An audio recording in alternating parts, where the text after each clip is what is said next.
You're listening to Big World Network.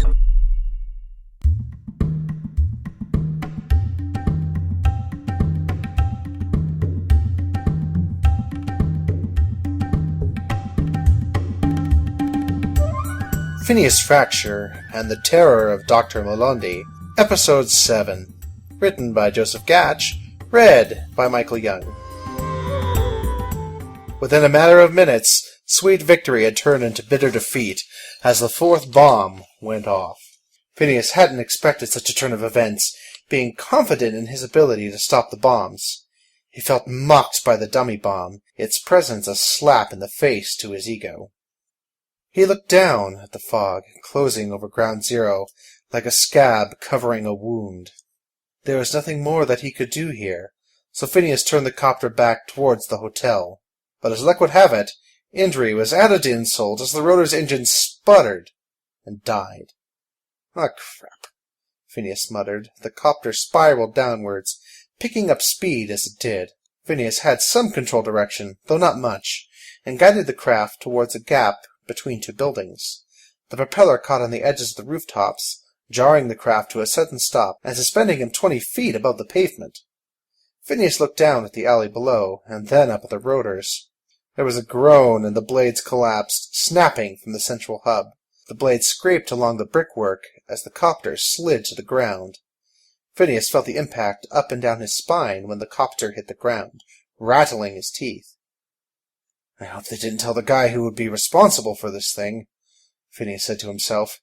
He unstrapped the harness and unsteadily climbed out of what used to be a perfectly good rotocopter. "Oi! Keep it down out there!" a woman's voice yelled from above.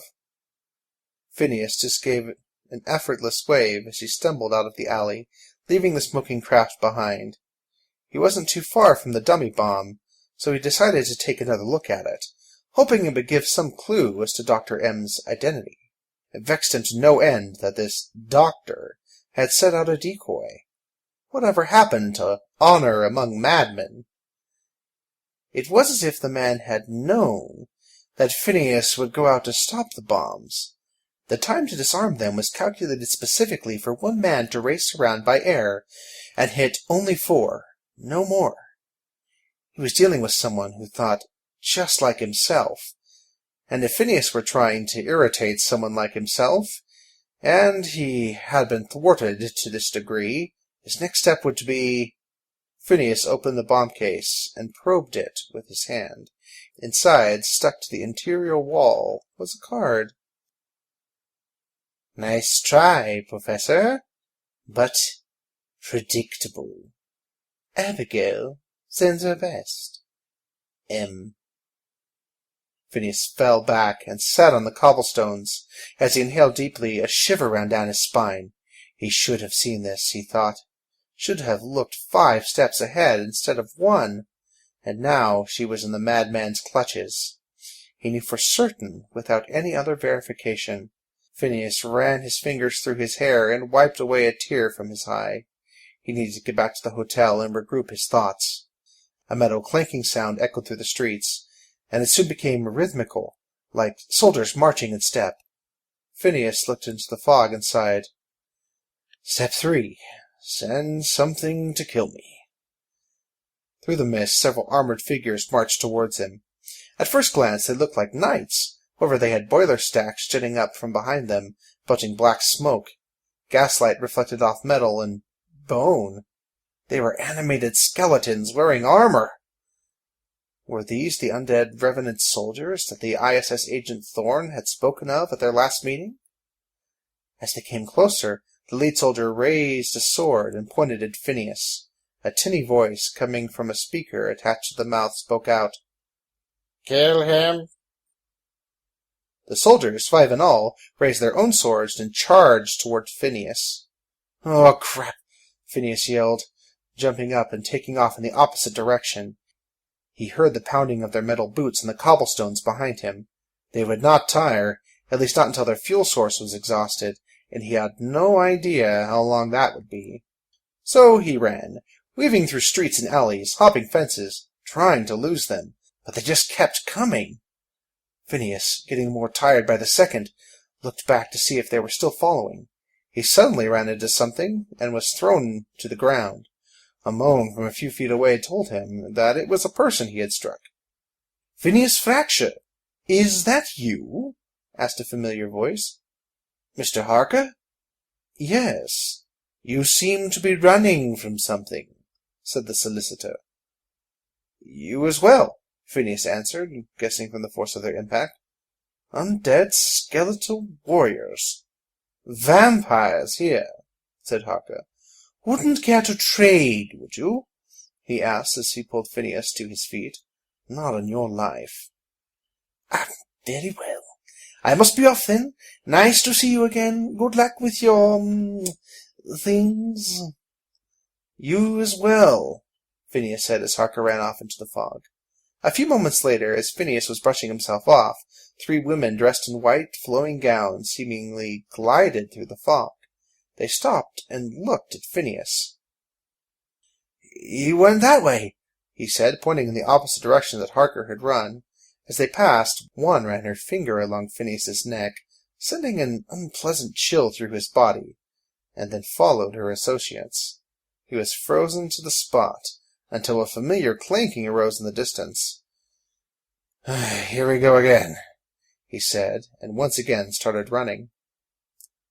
"We should have heard something by now," William stated. He was sitting in the lobby of the hotel with Inspector Morrissey and Constable Fuller, smoking a cigar and drinking brandy. The other 2 enviously glared at him, knowing that they couldn't partake while on duty. "There have been muddled reports of a flash of light to the east, but nothing has been confirmed as of yet," replied Morrissey. It was past 2 in the morning. The lobby was deserted with the exception of the trio and the bellhop. The streets outside were relatively calm, though the fog was thicker than usual tonight. Fuller yawned, setting off a chain reaction to the group. Finally, Morrissey decided to call it a night. "Well, I guess we will find out all the details in the morning. No sense waiting around here any more."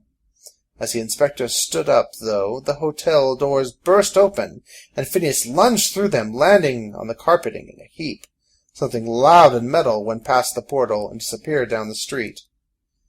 Phineas rolled over on the floor, with a confused look on his face, as he stared at the doors, as if waiting for something to follow him in. "Buckets of bones!" he shouted at the door. "Phineas!" exclaimed William. "What happened? What was that?" "Some of Dr. M's toys. They chased me through half of London, all the way here. Where's Abigail?" "Upstairs in her room, I suppose." "Don't be so sure," Phineas said, bolting through the lobby. William, noticing the look on Phineas's face, hurried behind him, followed by the 2 officers. Phineas banged on Abigail's door, shouting for her, only to wake up half the guests in that hall.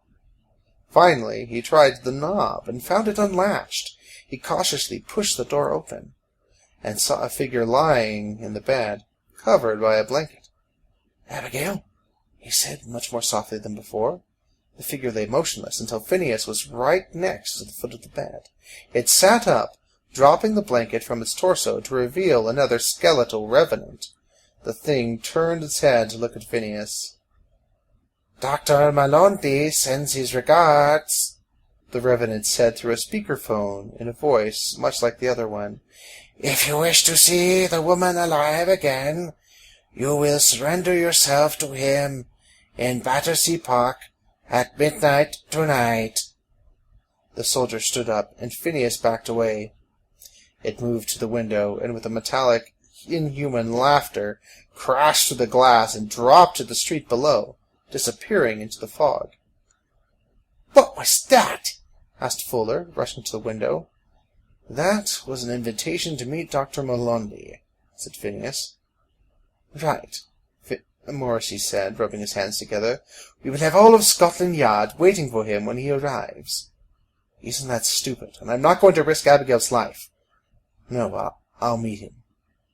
"We'll meet him," interjected William. "We'll meet him, though not empty-handed. He thinks that he can get the upper hand with me, but I'm going to be prepared this time." "There was a report of a flash to the east. Did you get all the bombs?" asked Fuller. He set me up. He knew how long it would take me and set up a fake bomb to slow me down. One did go off. Where was it? I'm not really familiar with the geography, but I think it was Abney Park, said Phineas. Not that big of a loss, then. We have been having problems with airship pirates based out of that area. Morrissey looked out the window, as if he could see the destruction from the hotel. What's our next move? First, sleep and a lot of headache powder, answered Phineas. Then I need to take another look at the bombs. What are you planning? William asked suspiciously. Oh, something good. And unexpected. And what is that supposed to mean? Fuller chimed in. It means, answered William, that you should have whatever you use for damage control on standby.